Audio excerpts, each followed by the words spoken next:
नदियों में ये क्या लगा रहा है भारत, जो बदल कर रख देगा भारत की तकदीर। अब न पड़ेगा राजस्थान में सूखा और न आएगी उत्तराखंड में बाढ़। 30 महान नदियों को जोड़कर भारत रचेगा इतिहास। नदियों की ताकत से भारत बनेगा एनर्जी सेक्टर का बादशाह। चीन, अमेरिका और जापान के उड़े होश। जी हाँ दोस्तों, भारत सरकार एक ऐसे महत्वाकांक्षी प्रोजेक्ट पर काम कर रही है जिसने चीन, अमेरिका और जापान को हिलाकर रख दिया है। वहीं अरब देशों की तो बैंड बज चुकी है, साथ ही साथ बांग्लादेश में तो मातम छा गया है। दरअसल दोस्तों, आपने देखा ही होगा कि हर साल भारत के स्वामित्व वाली नदियों का करोड़ों लीटर मीठा पानी या तो समुद्र के खारे पानी में विलीन हो जाता है या फिर बहुत से बहते हुए पड़ोसी देशों के पास चला जाता है जिन्हें इसकी कद्र ही नहीं है। जैसे कि पाकिस्तान पूरी तरह से सिंधु यानी कि इंडस रिवर पर निर्भर है, फिर भी वह जम्मू कश्मीर में हमेशा आतंकी हमले करता है। वहीं बांग्लादेश की 3 मुख्य नदियों में से एक यमुना नदी, जो भारत की ब्रह्मपुत्र नदी का ही हिस्सा है, वह वहाँ की आधी आबादी के घरों तक पानी पहुँचाती है। लेकिन फिर भी इन दिनों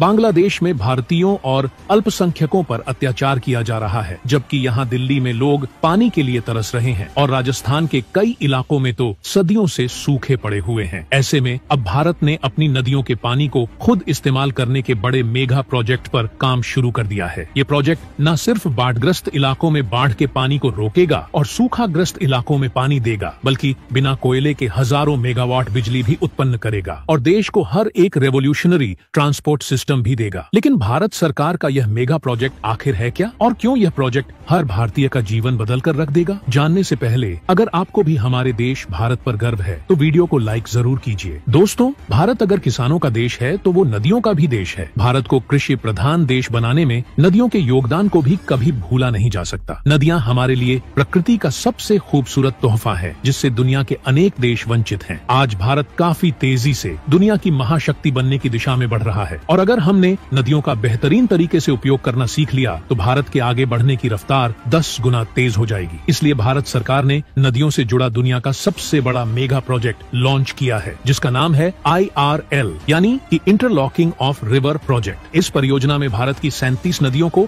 30 लिंक्स के माध्यम से जोड़ा जाएगा, जिसका सबसे बड़ा फायदा ये होगा कि जो नदियां ज्यादा पानी की वजह से ओवरफ्लो हो जाती है, उनका पानी उन नदियों में चला जाएगा जहां का पानी कम है, जिससे बाढ़ भी नहीं आएगी और सूखी नदियां साल भर पानी से भरपूर रहेंगी। हालांकि यह काम कहने में जितना आसान है, करने में उतना ही ज्यादा कठिन है। मगर उन चुनौतियों के बारे में जानने से पहले यह समझना होगा कि आखिर क्यों देश की आधी नदियां हमेशा ओवरफ्लो रहती हैं और आधी बिल्कुल सूखी। दरअसल भारत के 90% से भी ज्यादा हिस्सों में जून महीने में वर्षा ऋतु का आगमन होता है, जो करीब 4 महीने तक चलती है। इस दौरान हुई बारिश से 2 से 3 महीने बाद से ही वह सूखने लगती है, क्योंकि इनके पानी का मुख्य स्रोत सिर्फ बारिश है। जबकि दूसरी तरफ गंगा, सिंधु, ब्रह्मपुत्र जैसी नदियां अपने पानी के लिए सिर्फ बारिश पर ही निर्भर नहीं है, बल्कि हिमालय के ग्लेशियर पिघलने की वजह से इन नदियों में 12 महीनों पानी आता रहता है। लेकिन इन नदियों के आसपास के इलाके में रहने वाले देशवासियों के दरवाजे पर सूखा तो नहीं, लेकिन उससे भी भयानक समस्या दस्तक देती है, जो है बाढ़। हम सभी जानते हैं कि अति प्रदूषण की वजह से ग्लोबल वार्मिंग बढ़ रही है, जिसकी वजह से देश का औसत तापमान भी बढ़ गया है। अब गर्मी ज्यादा होगी तो पहाड़ों पर बर्फ ज्यादा पिघलेगी, है ना। इसी कारण से कई बार ग्लेशियर की झीलें ओवरफ्लो हो जाती हैं और उत्तरी नदियों में करोड़ों लीटर पानी रिलीज करती हैं। वहीं आजकल साल में 1 से 2 बार बादल फटने की खबर आती है और इन 2 कारणों की वजह से पहाड़ी इलाकों से बहने वाली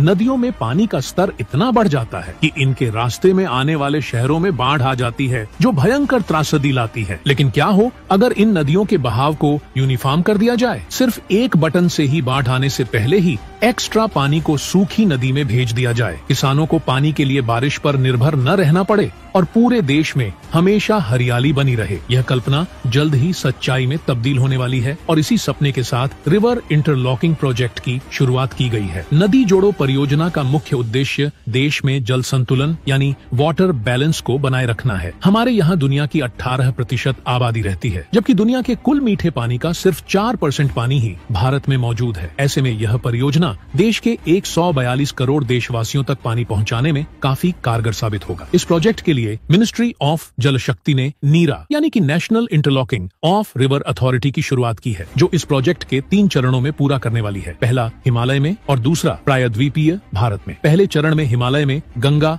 और ब्रह्मपुत्र सहित उनकी सहायक नदियों पर स्टोरेज डैम बनाए जाएंगे। इसके तहत गंगा और यमुना नदी को जोड़ा जाएगा। साथ ही गंगा की पूर्वी सहायक नदियों को साबरमती और चंबल नदी सिस्टम से जोड़ा जाएगा। दूसरे चरण में दक्षिण भारत की 16 नदियों को आपस में जोड़ा जाएगा। महानदी और गोदावरी का एक्स्ट्रा वाटर कृष्णा, कावेरी, पेन्नार और भी कई नदियों में डिस्ट्रीब्यूट किया जाएगा। जिसके बाद आखिरी चरण में दक्षिण की नदियों को पूर्व की नदियों से जोड़ दिया जाएगा, जिसके साथ ही ये लिंकिंग प्रोजेक्ट पूरा होगा। इतना ही नहीं, इंटरलॉकिंग ऑफ रिजर्व प्रोजेक्ट में नदियों के बीच इंटरलॉकिंग बनाने के लिए, पानी को स्टोर करने के लिए रिजर्वायर और डैम भी बनाए जा रहे हैं, जहां इतने बड़े हाइड्रो पावर प्लांट्स लगाने का प्लान है कि 34,000 मेगावाट बिजली का उत्पादन होगा। साथ ही इन लिंक्स की मदद से देश में एक रेवोल्यूशनरी ट्रांसपोर्ट सिस्टम भी विकसित होगा। जी हाँ, मैरीटाइम ट्रांसपोर्ट, जिसमें नदियों में तैरने वाले बड़े बड़े जहाजों के जरिए एक ही साथ काफी माल सामान स्टेट से दूसरे स्टेट ले जाने में आसानी होगी। साथ ही मध्य प्रदेश जैसे लैंडलॉक्ड राज्य, यानी कि जो चारों तरफ से जमीनी बॉर्डर से घिरे हुए हैं, उन्हें भी अपने माल सामान को एक्सपोर्ट करने के लिए गुजरात और महाराष्ट्र के पोर्ट्स पर भेजने में मदद मिलेगी। वहीं नदियों का पानी पूरे भारत में पहुंचेगा तो किसानों को पानी के लिए बारिश पर निर्भर नहीं रहना पड़ेगा, जिससे पूरे देश में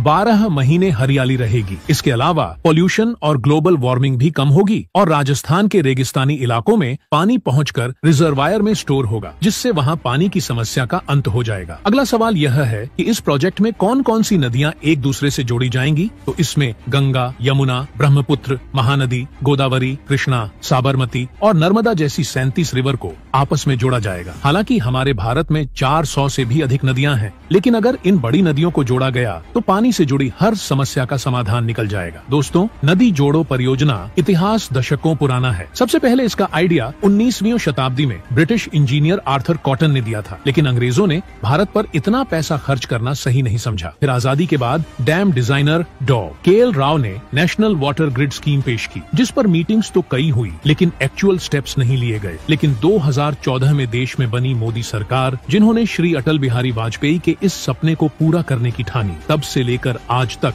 मौजूदा नदियों के प्रवाह को बेहतर बनाने और नदियों को जोड़ने के लिए करीब 7,600 करोड़ रुपए खर्च किए जा चुके हैं। हर साल इस प्रोजेक्ट में 1000 से 1,500 करोड़ रुपए का बजट दिया जा रहा है, लेकिन आज भी इस परियोजना की रफ्तार काफी धीमी है, क्योंकि सपने को साकार करने की राह में कई बाधाएं हैं। सबसे पहली बाधा है सिविल इंजीनियरिंग। हम डैम और रिजर्वायर का एक यूनिवर्सल डिजाइन बनाकर नदियों को नहीं जोड़ सकते, क्योंकि इन सभी नदियों का बहाव अलग अलग है और ये अलग अलग तरह की जमीन से होकर गुजरती है। ऐसे में हर प्रोजेक्ट की डिजाइन अलग अलग बनानी पड़ेगी, जिसमें समय लगेगा। दूसरा है आर्थिक बाधा। इस महत्वाकांक्षी प्रोजेक्ट में अरबों रुपए खर्च होने वाले हैं। ऐसे में हर साल 1,000 करोड़ से काम नहीं चलेगा, बल्कि गवर्नमेंट को इसे भी रोडवेज की तरह स्पेशल दर्जा देकर बजट का बड़ा हिस्सा एलोकेट करना होगा। साथ ही प्राइवेट फंडिंग भी उठानी होगी। तीसरी चुनौती है लीगल बैटल। दोस्तों, इंटरलॉकिंग बनाने के लिए लाखों लोगों को विस्थापित करना होगा। दरअसल 15,000 किलोमीटर लंबी लिंकिंग कैनाल बनाने के लिए लगभग 55 लाख लोगों को डिस्प्ले करना होगा, जिसमें ज्यादातर किसान ट्राइबल लोग शामिल हैं। ऐसे में अगर सरकार सही मूल्य भी देती है, तब भी लोग अपनी प्रॉपर्टी नहीं छोड़ना चाहते, तो फिर यह मामला कोर्ट में भी जाएगा, जहां एक केस इतना लंबा चल सकता है, उसका अंदाजा आप लगा ही सकते हैं। लेकिन वो कहते हैं ना कि